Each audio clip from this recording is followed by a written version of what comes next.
ದ್ವಿತೀಯ PUC ವಿದ್ಯಾರ್ಥಿಗಳಿಗೆ ಸ್ವಾಗತ. ಈಗ ನಿಮ್ಮ ವ್ಯವಹಾರ ಅಧ್ಯಯನ ಪತ್ರಿಕೆ 1 ಇದರ ಸಂಪೂರ್ಣ ಉತ್ತರಗಳನ್ನು ಲಿಖಿತವಾಗಿ ನೋಡೋಣ. ಹಿಂದಿನ ಒಂದು ವಿಡಿಯೋದಲ್ಲಿ ಲಿಖಿತವಾಗಿ ತೋರಿಸಲಿಕ್ಕೆ ಆಗಿರಲಿಲ್ಲ. ಈಗ 1ರಿಂದ 41 ಪ್ರಶ್ನೆಗಳು ಏನು ನಿಮ್ಮ ದೀರ್ಘ ಉತ್ತರಗಳು ಎಲ್ಲವನ್ನು ಲಿಖಿತವಾಗಿ ನೋಡೋಣ. ಯಾರಿಗೆಲ್ಲ PDF ಬೇಕು, ನಿಮ್ಮ ಎಲ್ಲ ವಿಷಯಗಳ PDF ಪಾಸಿಂಗ್ ಪ್ಯಾಕೇಜು ಎಲ್ಲ ಬೇಕಂದ್ರೆ ನೀವು 99 ರೂಪೀಸ್ ಪೇ ಮಾಡಿ PDF ತಗೋಬಹುದು. ಈಗ ನೋಡೋಣ. ಈಗ ನಿಮ್ಮ ಪತ್ರಿಕೆಯ ಉತ್ತರಗಳನ್ನು ನೋಡೋಣ. ಈ ಕೆಳಗಿನವುಗಳಲ್ಲಿ ಯಾವುದು ನಿರ್ವಹಣೆಯ ಕಾರ್ಯವಲ್ಲ? ಯಾವುದು ನಿರ್ವಹಣೆಯ ಕಾರ್ಯವಲ್ಲ ಅಂತಂದರೆ ಉತ್ತರ ಸಿ, ಸಹಕಾರ ಅನ್ನೋದು ನಿರ್ವಹಣೆಯ ಕಾರ್ಯ ಅಲ್ಲ. ಹೆನ್ರಿ ಫಯೋಲ್ ಡ್ಯಾಶ್ ಆಗಿದ್ದರು. ಹೆನ್ರಿ ಫಯೋಲ್ ಏನಾಗಿದ್ದರು? ಮೈನಿಂಗ್ ಇಂಜಿನಿಯರ್ ಆಗಿದ್ದರು. ಮೈನಿಂಗ್ ಇಂಜಿನಿಯರ್ ಆಗಿದ್ದರು. ಈ ಕೆಳಗಿನಲ್ಲಿ ಯಾವುದು ಒಂದು ಯೋಜನೆಯ ವಿಧವಲ್ಲ? ಯೋಜನೆಯ ವಿಧ ಯಾವುದಲ್ಲ? ಸಮನ್ವಯತೆ ಅನ್ನೋದು ಯೋಜನೆಯ ವಿಧವಲ್ಲ. ಇನ್ನು ಈ ಸಂಘಟನೆಯ ರಚನೆಯಲ್ಲಿ ತಯಾರಾಗುವ ವಿವಿಧ ಉತ್ಪನ್ನಗಳ ಆಧಾರದ ಮೇಲೆ ಮಾನವ ಶಕ್ತಿಯನ್ನು ಗುಂಪು ಮಾಡಲಾಗುತ್ತದೆ.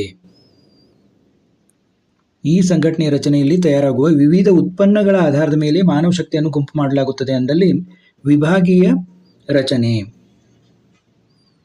ಮಾರುಕಟ್ಟೆಯಲ್ಲಿ ಯಾವುದೇ ಸಂಸ್ಥೆಯೊಂದರ ಯಶಸ್ಸಿಗೆ ಗ್ರಾಹಕರ ಅಗತ್ಯಗಳ ತೃಪ್ತಿಯ ಮೇಲಿರುವ ಗಮನವೇ ಕೀಲಿ ಕೈಯಾಗಿದೆ. ಇದು ಯಾವ ಮಾರಾಟ ಪ್ರಕ್ರಿಯಾ ನಿರ್ವಹಣೆ ಸಿದ್ಧಾಂತ ಎಂಬುದನ್ನು ಸೂಚಿಸುತ್ತದೆ?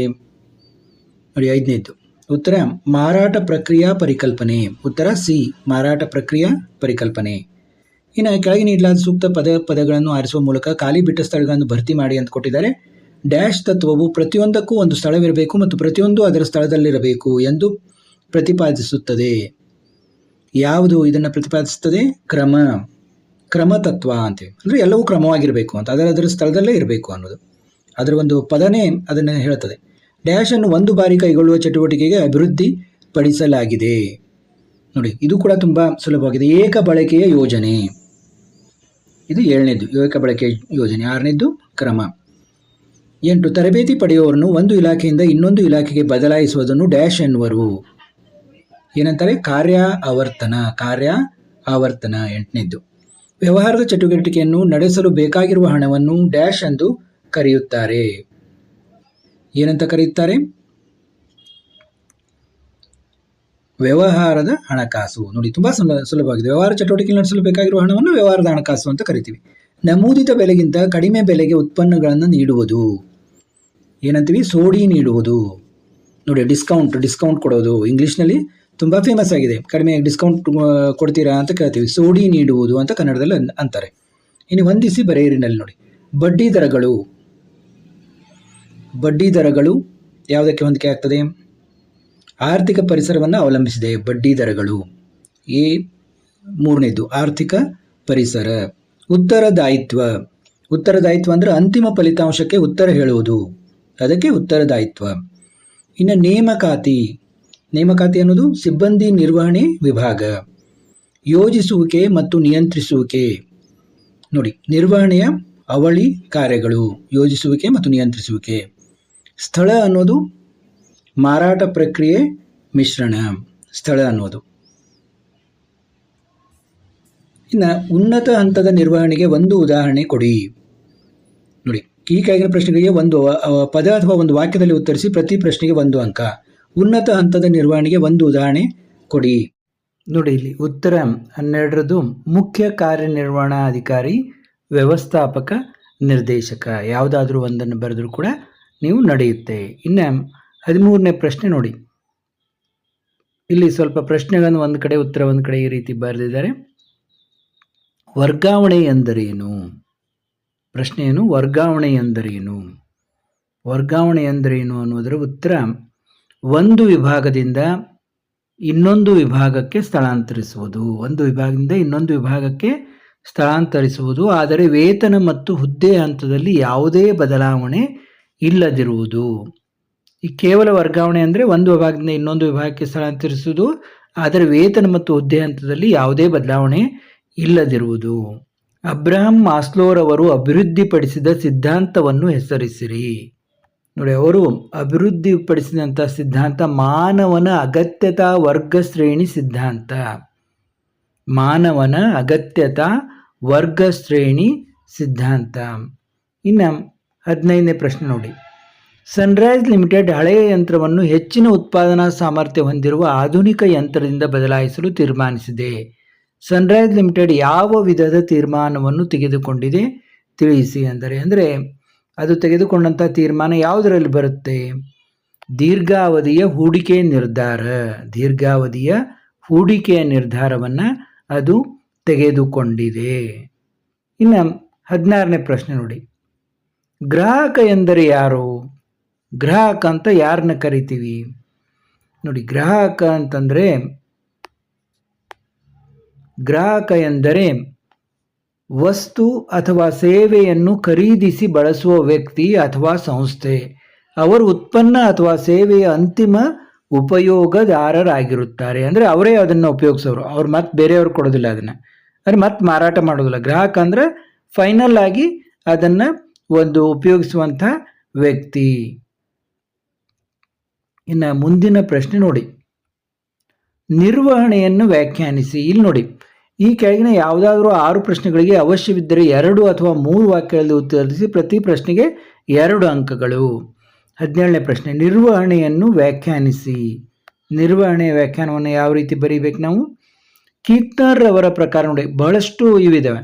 ಕೀತ್ನರ್ ಅವರ ಪ್ರಕಾರ ನಿರ್ವಹಣೆಯು ಬದಲಾಗುತ್ತಿರುವ ಪರಿಸರದಲ್ಲಿ ಸೀಮಿತ ಸಂಪನ್ಮೂಲಗಳನ್ನು ದಕ್ಷತೆಯಿಂದ ಬಳಸಿ ಪರಿಣಾಮಕಾರಿಯಾಗಿ ಸಂಘಟನೆಯ ಉದ್ದೇಶಗಳನ್ನು ಸಾಧಿಸಲು ಇತರರ ಜೊತೆಯಲ್ಲಿ ಮತ್ತು ಮೂಲಕ ಕಾರ್ಯನಿರ್ವಹಿಸುವ ಪ್ರಕ್ರಿಯೆಯಾಗಿದೆ. ನಿರ್ವಹಣೆ ಅನ್ನೋದು ಸ್ವಲ್ಪ ನಿಮಗೆ ಗೊಂದಲ ಅನಿಸಿರೋ ಅತ್ಯಂತ ಸರಿಯಾದ ಒಂದು ಡೆಫಿನಿಷನ್ ಇದು. ಅಂದರೆ ಸೀಮಿತ ಸಂಪನ್ಮೂಲಗಳನ್ನು ದಕ್ಷತೆಯಿಂದ ಬಳಸಿ ಪರಿಣಾಮಕಾರಿಯಾಗಿ ಸಂಘಟನೆಯ ಉದ್ದೇಶಗಳನ್ನು ಸಾಧಿಸಲು ಇತರರ ಜೊತೆಯಲ್ಲಿ ಮತ್ತು ಮೂಲಕ ಕಾರ್ಯನಿರ್ವಹಿಸುವ ಪ್ರಕ್ರಿಯೆಯಾಗಿದೆ. ಇನ್ನು ಮುಂದಿನ ಪ್ರಶ್ನೆ ನೋಡಿ, 18ನೇ ಪ್ರಶ್ನೆ, ಒಂದು ಕಾರ್ಖಾನೆಯಲ್ಲಿ ಒಬ್ಬ ಕಾರ್ಮಿಕನು ಆಯಾಸದಿಂದ ದೀರ್ಘ ರಜೆ ಪಡೆದಿರುತ್ತಾನೆ ಮತ್ತು ಕಡಿಮೆ ಉತ್ಪಾದನೆ ಹೊಂದಿರುತ್ತಾನೆ. ಈ ಸಮಸ್ಯೆ ವಿವರಿಸಲು ಯಾವ ವೈಜ್ಞಾನಿಕ ತಂತ್ರ ಸಹಾಯವಾಗುತ್ತದೆ ಎಂಬುದನ್ನು ತಿಳಿಸಿ. ಒಂದು ವಾಕ್ಯದಲ್ಲಿ ಸಂಕ್ಷಿಪ್ತವಾಗಿ ವಿವರಿಸಿ. ಅಂದರೆ ಒಂದೇ ವಾಕ್ಯದಲ್ಲಿ ಹೇಳಬೇಕು ನಾವು ಅದನ್ನು. ಕೆಲಸ ಮಾಡುವಾಗ ವಿಶ್ರಾಂತಿ ಪಡೆಯದಿದ್ದರೆ ಒಬ್ಬ ವ್ಯಕ್ತಿಯು ದೈಹಿಕವಾಗಿ ಮತ್ತು ಮಾನಸಿಕವಾಗಿ ದಣಿದಿರುವುದು ಖಚಿತ. ಈ ಮಧ್ಯಂತರಗಳು ವಿಶ್ರಾಂತಿ ಮರಳಿ ಪಡೆಯಲು ಮತ್ತು ಅದೇ ಸಾಮರ್ಥ್ಯದೊಂದಿಗೆ ಮತ್ತೆ ಕೆಲಸ ಮಾಡಲು ಸಹಾಯ ಮಾಡುತ್ತದೆ. ಇದು ಉತ್ಪಾದಕತೆಯನ್ನು ಹೆಚ್ಚಿಸಲು ಕಾರಣವಾಗುತ್ತದೆ. ಆಯಾಸ ಅಧ್ಯಯನವು ಕೆಲಸವನ್ನು ಪೂರ್ಣಗೊಳಿಸುವಾಗ ವಿಶ್ರಾಂತಿ ಮಧ್ಯಂತರಗಳ ಪ್ರಮಾಣ ಮತ್ತು ಆವರ್ತನವನ್ನು ನಿರ್ಧರಿಸಲು ಪ್ರಯತ್ನಿಸುತ್ತದೆ. ನೋಡಿ, ಒಂದೇ ವಾಕ್ಯದಲ್ಲಿ ಬರಲಿಕ್ಕಾಗಿಲ್ಲ, ಇದನ್ನು ಇಷ್ಟೆಲ್ಲ ಬರೆದಿದ್ದಾರೆ. ಕೊನೆಗೆ ನೀವು ಆಯಾಸ ಅಧ್ಯಯನವು ಕೆಲಸವನ್ನು ಪೂರ್ಣಗೊಳಿಸುವಾಗ ವಿಶ್ರಾಂತಿ ಮಧ್ಯಂತರಗಳ ಪ್ರಮಾಣ ಮತ್ತು ಆವರ್ತನವನ್ನು ನಿರ್ಧರಿಸಲು ಪ್ರಯತ್ನಿಸುತ್ತದೆ ಅನ್ನೋದನ್ನು ಹೇಳ್ಬೋದು.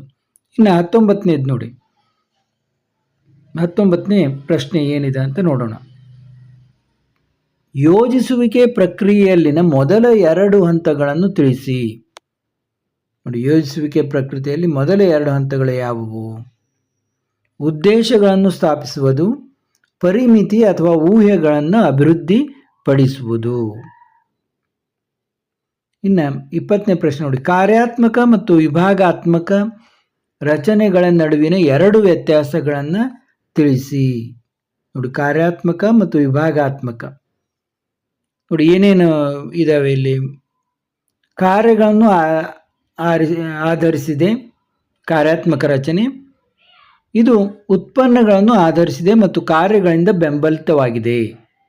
ಇಲ್ಲಿ ವಿಶೇಷತೆ ಏನು? ಕ್ರಿಯಾತ್ಮಕ ವಿಶೇಷತೆ, ಇಲ್ಲಿ ಉತ್ಪನ್ನ ವಿಶೇಷತೆ. ಇನ್ನು 21ನೇ ಪ್ರಶ್ನೆ ನೋಡೋಣ. ನೋಡಿ, 21ನೇ ಪ್ರಶ್ನೆ, ನೇಮಕಾತಿಯ 2 ಆಂತರಿಕ ಮೂಲಗಳನ್ನು ತಿಳಿಸಿ. ನೇಮಕಾತಿಯ 2 ಆಂತರಿಕ ಮೂಲಗಳನ್ನು ತಿಳಿಸಿ ಅಂತ ಕೇಳಿದ್ದಾರೆ. ವರ್ಗಾವಣೆಗಳು, ಬಡ್ತಿಗಳು. ಒಂದು ವರ್ಗಾವಣೆ, ಇನ್ನೊಂದು ಬಡ್ತಿಗಳು. ಇನ್ನು 22ನೇದ್ದು, ನಾಯಕತ್ವ ಎಂದರೇನು? ನಾಯಕತ್ವ ಎಂದರೆ ಏನು ಅಂತ ಕೇಳ್ತಾರೆ. 22ನೇ ಪ್ರಶ್ನೆ, ನಾಯಕತ್ವ ಅಂದರೆ ಏನು? ನಾಯಕತ್ವವು ಜನರ ನಡವಳಿಕೆಯ ಮೇಲೆ ಪ್ರಭಾವ ಬೀರುವ ಪ್ರಕ್ರಿಯೆಯಾಗಿದ್ದು, ಅವರು ಸಂಘಟನಾತ್ಮಕ ಗುರಿಗಳನ್ನು ಸಾಧಿಸಲು ಸ್ವಯಂ ಪ್ರೇರಣೆಯಿಂದ ಶ್ರಮಿಸುವಂತೆ ಮಾಡುತ್ತದೆ.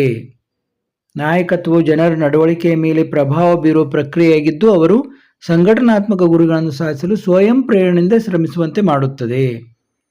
ಇನ್ನು 23ನೇ ಪ್ರಶ್ನೆ ನೋಡಿ.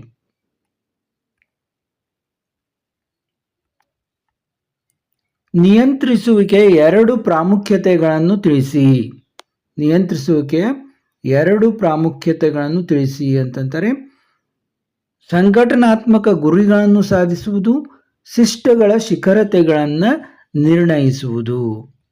ಇನ್ನು 24ನೇ ಪ್ರಶ್ನೆ ನೋಡಿ. ಇಕ್ವಿಟಿ ಮೇಲಿನ ವ್ಯಾಪಾರದ ಅರ್ಥವನ್ನು ಬರೆಯಿರಿ.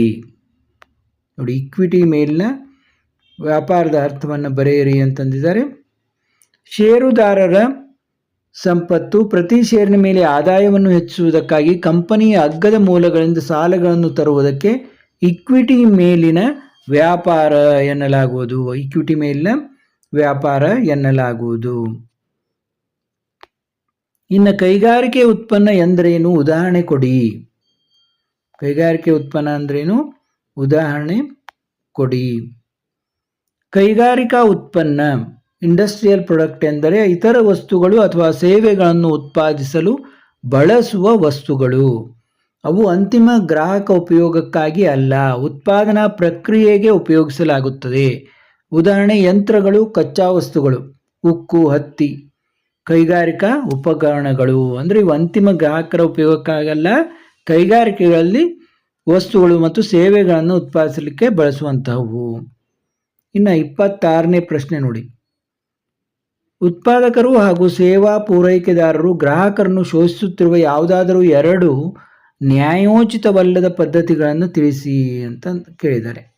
ನ್ಯಾಯೋಚಿತವಲ್ಲದ ಪದ್ಧತಿಗಳು: ತಪ್ಪು ಜಾಹೀರಾತು, ಫಾಲ್ಸ್ ಅಡ್ವರ್ಟೈಸಿಂಗ್, ಉತ್ಪನ್ನದ ಗುಣಮಟ್ಟ ಅಥವಾ ಫಲಿತಾಂಶವನ್ನು ಹೆಚ್ಚಾಗಿ ತೋರಿಸಿ ಗ್ರಾಹಕರನ್ನು ಮೋಸಗೊಳಿಸುವುದು. ನೋಡಿ, ನಿಮಗೆ ಇಂಥವೆಷ್ಟೋ ಜಾಹೀರಾತುಗಳನ್ನು ನೋಡ್ತೀರಿ. ಈಗ ಯಾವುದೋ ಒಂದು ಬಟ್ಟೆ ಸೋಪು ಅಥವಾ ಡಿಟರ್ಜೆಂಟ್ ಅಂತ ತಿಳ್ಕೊಳ್ಳಿ, ಸ್ವಲ್ಪ ಹಾಕಿಬಿಟ್ರೆ ಎಂಥ ಕಲೆ ಇದ್ದರೂ ಹೋಗುತ್ತೆ ಅಂತ ತೋರಿಸುತ್ತಾರೆ. ಆ್ಯಕ್ಚುಲಿ ಇದರಲ್ಲಿ ಹಾಗಾಗೋದೇನೇ ಇಲ್ಲ. ಅಷ್ಟು ನೀವು ಕೆಲವೊಮ್ಮೆ ಬಟ್ಟೆ ಇಷ್ಟು ಕಲೆ ಆಗಿರ್ತದೆ, ನಿಮಗೆ ಬಟ್ಟೆ ಹರಿದ್ರೂ ಕೂಡ ಅದು ಕಲೆ ಹೋಗೋದಿಲ್ಲ. ಅಂಥದ್ರಲ್ಲಿ ಅವ್ರು ಹೇಗೆ ತೋರಿಸ್ತಾರೆ, ನಿಮಗೆ ಸ್ವಲ್ಪ ಹಚ್ಚಿಬಿಟ್ರೆ ಕಲೆ ಹೋಗುತ್ತೆ ಅಂತ ತೋರಿಸ್ತಾರೆ. ಇದು ಫಾಲ್ಸ್ ಅಡ್ವರ್ಟೈಸಿಂಗ್. ಅಧಿಕ ಬೆಲೆ ವಸೂಲಿ, ಓವರ್ ಚಾರ್ಜಿಂಗ್, ಸರಿಯಾದ ಬೆಲೆಗಿಂತ ಹೆಚ್ಚು ಹಣ ವಸೂಲಿ ಮಾಡುವುದು. ಈಗ ನೀವು ಕೆಲವೊಂದು ದೊಡ್ಡ ದೊಡ್ಡ ಮಾರ್ಟ್ಗಳಲ್ಲಿ ನೋಡ್ತೀರ, ಒಂದು ಲೂಸ್ ಏನು ಸಾಮಾನು ಇರ್ತದೆ, ಸಕ್ಕರೆ, ಬೇಳೆಕಾಳು, ಇವನ್ನೆಲ್ಲ ಪ್ಯಾಕ್ ಮಾಡಿ ಅದನ್ನು ತುಂಬ ಹೆಚ್ಚಿನ ಬೆಲೆಗೆ ಮಾರಾಟವನ್ನು ಮಾಡ್ತಾರೆ. ಉಳಿದ ಉತ್ತರಗಳನ್ನು ಮುಂದಿನ ವಿಡಿಯೋದಲ್ಲಿ ನೋಡೋಣ. ನಿಮ್ಮ ಎಲ್ಲ ವಿಷಯಗಳ ಮಾದರಿ ಪ್ರಶ್ನೆ ಪತ್ರಿಕೆಯ ಉತ್ತರಗಳನ್ನು ನಮ್ಮ ಚಾನಲ್ನಲ್ಲಿ ಮಾಡಿದ್ದು, ತಪ್ಪದೇ ಅವುಗಳನ್ನು ನೋಡಿ ನಿಮ್ಮ ಗೆಳೆಯರಿಗೂ ಕೂಡ ತಿಳಿಸಿ. PDF ಬೇಕಾದರೆ ವಾಟ್ಸಪ್ನಲ್ಲಿ ಮೆಸೇಜ್ ಮಾಡಿ. ಮತ್ತೆ ಭೇಟಿಯಾಗೋಣ.